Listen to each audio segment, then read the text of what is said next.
ये फ्रिज वापस ले जाइए। हमारे घर में दहेज की कोई जगह नहीं है। मेरी सास कमला देवी ने दरवाजे पर खड़े डिलीवरी वालों से इतनी ऊंची आवाज में कहा कि पूरी गली सुन सके। मैं वहीं ड्राइंग रूम के बीचों बीच खड़ी रह गई।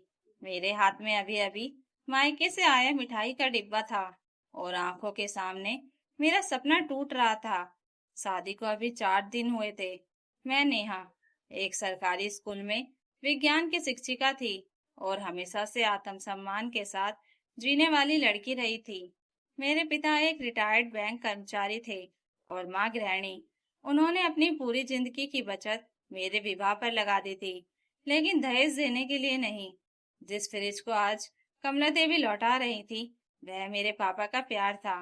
शादी से पहले उन्होंने कहा था, बेटा, यह दहेज नहीं है, यह सिर्फ तुम्हारे नए घर के लिए हमारी तरफ से एक छोटा सा उपहार है। वह फ्रिज कोई साधारण फ्रिज नहीं था। 5 दरवाजों वाला इन्वर्टर टेक्नोलॉजी वाला महंगा मॉडल था, जिसे खरीदने के लिए पापा ने 6 महीने तक अपनी पेंशन से पैसे बचाए थे। लेकिन कमला देवी के चेहरे पर ऐसा गर्व था, जैसे उन्होंने कोई बहुत बड़ा धर्म का काम कर दिया हो। हमारी बहू खाली हाथ आई है और खाली हाथ ही रहेगी। पर उन्होंने पड़ोसियों की तरफ देखकर कहा। कुछ महिलाएं उनकी तारीफ कर रही थीं। कोई कह रहा था, आजकल ऐसे लोग कहाँ मिलते हैं।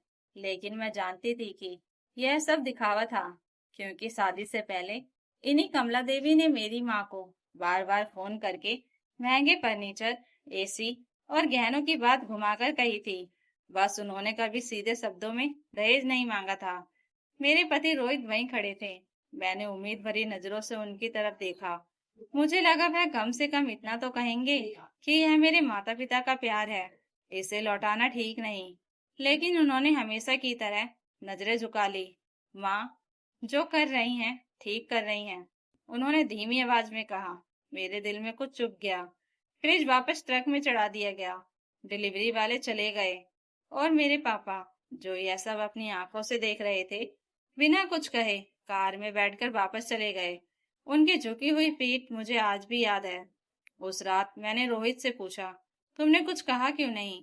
वह मोबाइल देखते हुए बोला, नेहा, छोटी छोटी बातों को इतना दिल पर मत लिया करो। माँ का स्वभाव ऐसा ही है। छोटी छोटी बात, मेरे पिता का अपमान, उनका प्यार ठुकराना और पूरे मोहल्ले के सामने उन्हें नीचा दिखाना छोटी बात थी। लेकिन मैंने कुछ नहीं कहा। अगले 3 दिन घर में अजीब माहौल रहा। कमला देवी हर मिलने वाले को यही कहानी सुनाती कि कैसे उन्होंने दहेज का फ्रिज लौटा दिया। लोग उनकी तारीफ करते और वह मुस्कुरा देती। लेकिन चौथे दिन सुबह एक अजीब घटना हुई। ठीक 10 बजे घर की घंटी बजी। मैंने दरवाजा खोला तो सामने वही फ्रिज खड़ा था। वही मॉडल, वही कंपनी, वही सीरियल नंबर। मेरे पैरों तले जमीन खिसक गई। डिलीवरी वाला बोला, मैडम, यह सामान आपके नाम है।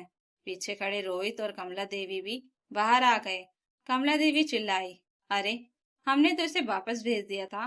डिलीवरी वाले ने कहा, मैडम, यह वापस नहीं आया। कंपनी के रिकॉर्ड में यह अभी भी इसी पते पर डिलीवर दिख रहा है। आप सब हैरान थे। तभी डिलीवरी वाले ने एक छोटा सा लिफाफा निकाला। यह भी इसके साथ भेजा गया है। निर्देश है कि इसे केवल घर की बहू खोलेगी। सबकी नजरें मुझ पर टिक गई। मैंने कांपते हाथों से लिफाफा खोला। अंदर सिर्फ एक छोटी सी चाबी थी और एक पर्ची। पर्ची पर सिर्फ एक लाइन लिखी थी, फ्रिज के नीचे वाला सीक्रेट कंपार्टमेंट खोलो। पूरे घर में सन्नाटा छा गया। कमला देवी ने तुरंत कहा, यह क्या नया ड्रामा है? लेकिन अब उनकी आवाज में आत्मविश्वास नहीं था। मैंने नीचे झुककर फ्रिज के सबसे निचले हिस्से को देखा। वहां सचमुच एक छोटा सा लॉक था, जो सामान्य नजर से दिखाई नहीं देता था। मैंने चाबी लगाई। क्लिक की आवाज हुई। कंपार्टमेंट खुल गया। अंदर एक मोटी फाइल रखी थी। फाइल के ऊपर बड़े अक्षरों में लिखा था, सिर्फ नेहा के लिए। मेरा दिल तेजी से धड़कने लगा। मैंने फाइल खोली। पहले पन्ने पर मेरे पापा की लिखावट थी। मैं उन्हें देखते ही पहचान गई। उसमें लिखा था, बेटा, अगर तुम यह फाइल पढ़ रही हो तो इसका मतलब है कि तुम्हारे ससुराल वालों ने वही किया जिसकी मुझे आशंका थी। इसलिए अब समय आ गया है कि तुम पूरा सच जानो। मेरे हाथ कांपने लगे। कमरे में मौजूद हर व्यक्ति सांस रोके खड़ा था। अगले पन्ने पर कुछ बैंक दस्तावेज थे, फिर कुछ जमीन के कागज, फिर कुछ पुराने फोटो, और फिर एक ऐसा दस्तावेज जिसने मेरी आंखें फाड़ दी। उसमें साफ लिखा था कि जिस घर में हम इस समय रह रहे थे, जिस घर को कमला देवी और रोहित अपना बताते थे, उस घर के मालिक का नाम कोई और नहीं बल्कि मेरे पिता थे। ये ये कैसे हो सकता है? रोहित के मुंह से निकला। कमला देवी का चेहरा पीला पड़ गया। मैं खुद समझ नहीं पा रही थी। तभी फाइल के अगले पन्ने पर पूरी कहानी लिखी थी। करीब 8 साल पहले रोहित के पिता का बिजनेस पूरी तरह डूब गया था। बैंक घर कुर्क करने वाला था। उसी समय मेरे पापा ने, जो उनके पुराने मित्र थे, उन्होंने गुप्त रूप से घर खरीद लिया था ताकि परिवार सड़क पर न आ जाए। लेकिन समाज में इज्जत बचाने के लिए यह बात छुपाई गई। समझौता यह था कि जब हालात सुधर जाएंगे तो पैसे लौटाकर घर वापस ले लिया जाएगा। लेकिन 8 साल बीत गए, पैसे कभी वापस नहीं किए गए, बल्कि धीरे धीरे सबने मान लिया कि घर उन्हीं का है। मैं पन्ने पलटती जा रही थी और हर पन्ना नया झटका दे रहा था। आखिर में मेरे पापा का लिखा आखिरी नोट था। बेटा, मैंने कभी यह सच बताना नहीं चाहा। मैं चाहता था कि तुम्हारा घर बसा रहे, लेकिन जिस दिन मेरे प्यार को दहेज कहकर लौटाया गया, उस दिन मुझे समझ आ गया कि कुछ लोग एहसान नहीं, सिर्फ अहंकार समझते हैं। इसलिए यह फाइल अब तुम्हारे पास है। आगे क्या करना है, फैसला तुम्हारा होगा। पूरा कमरा खामोश था। कमला देवी के चेहरे पर पहली बार डर साफ दिखाई दे रहा था। लेकिन तभी मेरी नजर फाइल के आखिरी पन्ने पर गई और उसे पढ़ते ही मेरी सांस अटक गई, क्योंकि वहां एक तारीख लिखी थी और उसके नीचे एक नोट। अगर यह फाइल 15 जुलाई से पहले खुल गई है तो समझ लो कि घर के संबंध में कानूनी प्रक्रिया अभी पूरी नहीं हुई है। 15 जुलाई को जो होने वाला है, उसके बाद इस घर की किस्मत हमेशा के लिए बदल जाएगी। और आज की तारीख थी 14 जुलाई। अगले दिन सुबह ठीक 11 बजे वकील के ऑफिस में ऐसा माहौल था जैसे किसी अदालत का फैसला होने वाला हो। कमला देवी बार बार पानी पी रही थी। रोहित की हथेलियां पसीने से भीग चुकी थी और मैं चुपचाप फाइल पकड़े बैठी थी। तभी एडवोकेट मेहरा ने सामने रखे दस्तावेज खोले और बोले, आज मैं सिर्फ एक संपत्ति का नहीं, 8 साल पुराने एक समझौते का अंतिम फैसला सुनाने जा रहा हूँ। कमरे में सन्नाटा छा गया। उन्होंने पहला दस्तावेज उठाया। 8 साल पहले जब यह घर बैंक द्वारा कुर्क होने वाला था, तब श्री अशोक शर्मा ने पूरी रकम देकर यह संपत्ति खरीदी थी। कमला देवी तुरंत बोली, वो तो हमें पता है। वकील ने सिर हिलाया, नहीं, पूरी बात अभी बाकी है। फिर उन्होंने अगला पन्ना खोला। समझौते की सबसे महत्वपूर्ण शर्त यह थी कि यदि 8 वर्षों के भीतर पूरी रकम वापस नहीं की गई, तो यह घर स्थायी रूप से अशोक शर्मा या उनके कानूनी उत्तराधिकारी की संपत्ति माना जाएगा। रोहित घबराकर बोला, लेकिन हमने कुछ पैसे तो लौटाए थे। वकील ने फाइल सामने रख दी। जी हाँ, कुल 11 लाख रुपए, जबकि लौटाने थे 78 लाख। कमरे में खामोशी छा गई। फिर वकील ने अंतिम दस्तावेज निकाला और मेरी तरफ बढ़ाते हुए कहा, आज सुबह 10 बजे से यह संपत्ति कानूनी रूप से नेहा शर्मा की हो चुकी है। कमला देवी के हाथ से पर्स गिर गया। रोहित कुर्सी से खड़ा हो गया। क्या मतलब? उसने लगभग चीखते हुए पूछा। वकील ने शांत स्वर में कहा, मतलब यह है कि जिस घर को आप अपना समझते थे, उसके कानूनी मालिक अब नेहा जी हैं। पहली बार कमला देवी की आंखों में वही डर दिखाई दिया जो 4 दिन पहले मेरे पापा की आंखों में था, जब उनका प्यार दहेज कहकर लौटा दिया गया था। लेकिन असली झटका भी बाकी था। वकील ने एक और फाइल खोली और एक बात और है। सबकी नजर उनकी तरफ गई। श्री अशोक शर्मा ने अपने बयान में घर के सीसीटीवी फुटेज, कॉल रिकॉर्ड और कुछ लिखित नोट्स भी जमा किए थे। मैं खुद हैरान थी। यह मुझे भी नहीं पता था। स्क्रीन पर वीडियो चलाया गया।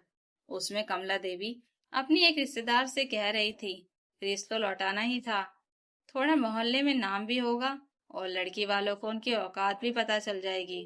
वीडियो खत्म हुआ तो कमरे में सन्नाटा छा गया। कमला देवी का चेहरा सफेद पड़ चुका था। फिर दूसरा वीडियो चला। उसमें रोहित अपने दोस्त से कह रहा था, नेहा की सैलरी अच्छी है, शादी के बाद धीरे धीरे उसके पैसे घर में लगवा देंगे। मेरी आंखें भर आई, क्योंकि यह वही इंसान था जिसने हमेशा प्यार का दिखावा किया था, लेकिन सबसे बड़ा झटका अभी भी बाकी था।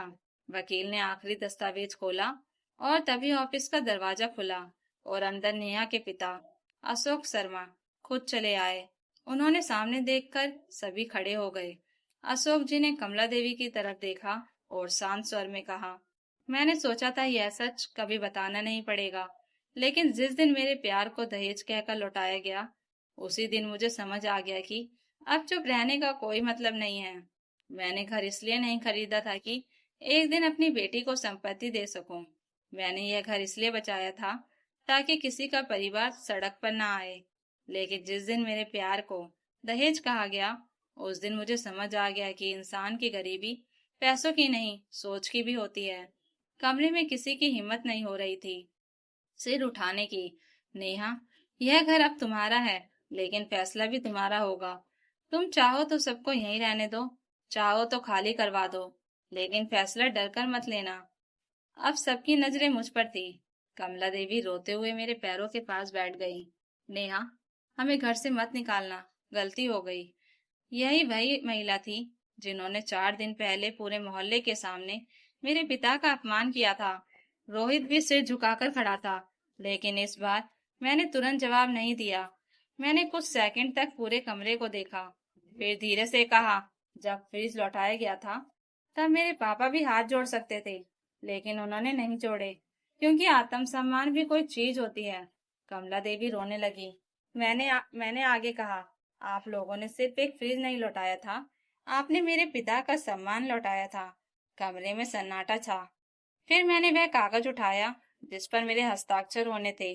सबको लगा मैं घर अपने नाम रखूंगी, लेकिन मैंने कुछ और किया।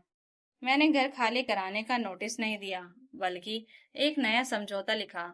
उसमें साफ लिखा था कि यह घर मेरे नाम रहेगा, लेकिन परिवार यहाँ रह सकता है। बदले में घर का कोई सदस्य कभी किसी बहू बेटी या लड़की वालों का अपमान नहीं करेगा, और अगर दोबारा ऐसा हुआ तो संपत्ति तुरंत खाली करनी होगी। वकील ने दस्तावेज पढ़ा और मुस्कुरा दिया। कमला देवी फूट फूट कर रो पड़ी। लेकिन कहानी यहीं खत्म नहीं हुई। 3 महीने बाद मोहल्ले में वही कमला देवी, जो कभी अपने दहेज न लेने का ढिंढोरा पीटती थी, हर नई बहू के घर जाकर एक ही बात कहती थी, बेटी, मायके से आया सामान दहेज नहीं होता, माँ बाप का प्यार होता है। और सबसे बड़ा दृश्य तब देखने को मिला जब मेरे पापा पहली बार हमारे घर आए। उसे फ्रिज के ऊपर एक फोटो फ्रेम रखा था। उसमें लिखा था, इस घर को पैसे ने नहीं, एक पिता के प्यार ने बचाया था। और उस दिन पूरे मोहल्ले को समझ आ गया कि किसी का सम्मान तोड़ना आसान है, लेकिन जब वही सम्मान न्याय बनकर लौटता है, तो सबसे ऊंची आवाज वाले लोग भी खामोश हो जाते हैं।